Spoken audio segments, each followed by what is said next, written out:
নির্ণয় করতে হবে। ঠিক আছে, উৎপাদক বৃত্ত মানে হচ্ছে আমরা জানি PS প্রোডিউসার সারপ্লাস, এর সূত্রটা হচ্ছে প্রথমে P not x not minus x not into PL দুটো অপেক্ষককে আমরা সমাকলন করব চলকের সাপেক্ষে। আমার অঙ্কের চলক যেহেতু x, তাই আমরা দুই জায়গায় কি লিখেছি x লিখেছি। ঠিক আছে, এবার আমরা জাস্ট মানগুলো বসাবো।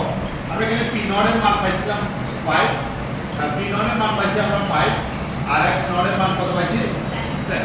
তাহলে এই অনুযায়ী আমরা এখানে মানগুলো বসাবো। P নট এর মান হচ্ছে 5 আর x নট এর মান হচ্ছে 10, x নট এর মান 10 0, PS এর মান কত পাইছি, PS এর মান আমাদের দেওয়া আছে দেখো 2.5 2.5 প্লাস 0.025 x, এটা হচ্ছে তার মান PS এর মান dx।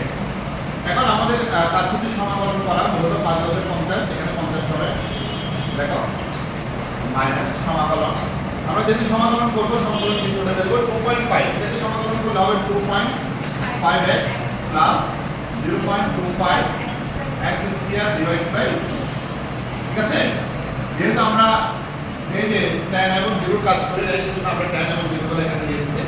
এবার আসো এদিক থেকে এটা দিতে পারো 50 মাইনাস, এখন আমাদের এখানে বেশি বলতে tan আর বেশি বলতে 0, একবার tan বসাবো আর 0 বসাবো। দেখো 2.5 x এর মান হচ্ছে 10 প্লাস 0.25 x এর মান হচ্ছে 10 স্কয়ার ডিভাইড বাই 2। আমরা চাইলে এটা থেকে এটা ভাগ করে ফেলতে পারতাম।